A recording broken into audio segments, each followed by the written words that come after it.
Hey everybody, it's me, Alex Garcia, aka the COG, coming at you from comicbookclique.com as always to bring you the best day of the week. Happy Wednesday, everybody. New comic book day, the last new comic book day of the year 2025. Thank you guys so much for spending all these weeks with me. Thank you for spending this last week of the year with me to talk about this last Wednesday. Some great books came out, but not a lot came out because we had no DC books. And in general, the industry just didn't seem to put out a lot. But Marvel did put out a big one. Let's start right there. We're gonna talk about Ultimate Endgame #1 by Dennis Camp, Jonas Scharf, and the Dodsons. Guys, this is where it's all been leading up to. 2 years worth of books, all these Ultimate books. The maker has finally shown back up. How he does it? Get to that last page and you'll see. It's a doozy. The entire issue is all this build up, all these crazy ideas that Dennis Camp likes to throw at us. Everything is coming to fruition. Everything's being brought to light. Great first issue, and you're really going to like that last page. If you want to get more into this, make sure you check out our advanced review that we put out yesterday on our website, comicbookclique.com. Check out the full review, but do not miss this issue. Great stuff. Awesome. Can't wait to see where the series goes. Don't miss it. And make sure you read this issue after. If you read it first, you're going to get stuff spoiled. We got Ultimates 19 by Dennis Camp and Juan Frigeri. Make sure, like I said, you read Endgame before you read this because a lot of the stuff that happens there comes into here. If you have been following, spoilers, the Wasp has been a traitor. She's been giving information to the Maker's Cabal. She's been this informant, and it all comes to a head now because big things happen in Endgame that are now directly affecting her, and she has to make her final choices. Here, she attempts to begin to redeem herself, I guess, and something huge happens in this issue. Lots of ramifications from, like I said, from Endgame, but also another final page gasp, So if you've been loving the Ultimate Universe as much as I have, and as much as everybody over here at the Clique has been loving it, it's all coming to a head. And these 2 issues, I don't want to see an end, but the ending is looking very good. Don't miss them. Check it out. And let's check out Marvel Knights, The World to Come, #5 by Joe Quesada and Christopher Priest. Quesada on the art, Christopher Priest on the writing. Guys, you've seen how this world has been unfolding and all this craziness that has happened. Here, we finally have Black Panther's plan unfolding, right? He allowed for his adopted son, Katima, to take over. Experiment gone bad. Now Black Panther, even though he's old man Black Panther, he's assembled his people, his team to come in and make things right. How that's going to affect the entire world? That's the world to come. I think we only got maybe 1 or 2 more issues of this. It's all coming to a head over here as well. Great stuff. And it looks like Marvel really wants to keep expanding on this world. We got the Punisher book, and I believe we have something else coming down the line. I've been enjoying it. Priest, Quesada, and I mean, honestly, Quesada on this issue hit it out the park. Some of his double page spreads, I won't spoil them here. Beautiful stuff. Keep killing it, Joe Q and Chris. I can see this is a world you're very comfortable in. Great stuff. And let's jump over to the X-Men. We got X-Men Age of Revelation, the finale. It is over, folks. It is over. Jed MacKay and Ryan Stegman on the art. I can honestly tell you, I really felt like Ryan put his best foot forward on this big issue. It's very exciting. Lots happens. We have Logan coming back into the fold. We have everything coming to a head. We finally see. We had hints of it. Basically, what Revelation's plan was, what he wanted to do to the planet. That essentially happens. But in that happening, the Cyclops and Beast have their minds returned to the past.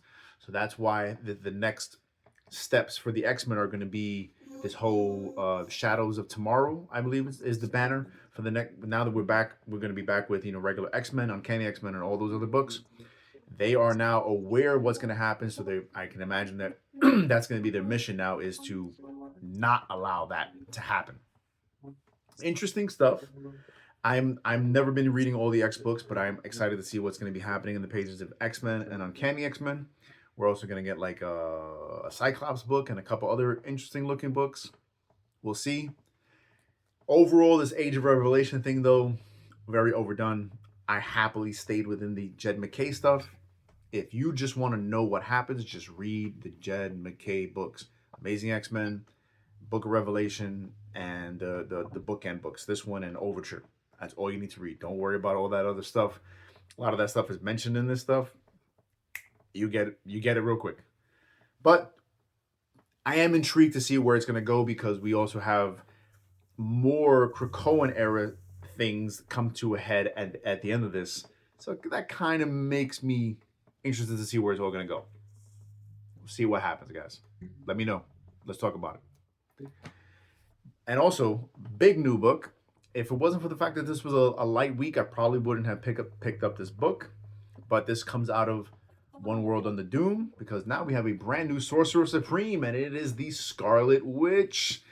She was shown to have gotten the title at the very end of the One World Under Doom event. And now, Marvel has reset the Scarlet Witch book so many times. This is another #1, and now it's not even called Scarlet Witch. Now it's just called Sorcerer Supreme. Written by Steve Orlando and drawn beautifully by Bernard Chang. That is definitely a huge selling point for this book. I definitely enjoyed the art. It's very beautiful and detailed. It was great to read, but Orlando does do a good job of catching you up on everything that's happening, I guess, in previous books. But just in general, outside of the Avengers, the Scarlet Witch has never really intrigued me, so I'm not sure if I'm going to come back to this. But if you have been enjoying this, I can totally see why you'd want to keep reading this and why you probably don't want to miss this issue. So, if it's your thing, pick it up. And last but not least, guys, we're going to jump into Dynamite. Thundercats Lost #10, the final issue by Ed Brisson and Rafa Labosco. And this is just an action-packed finale to the series.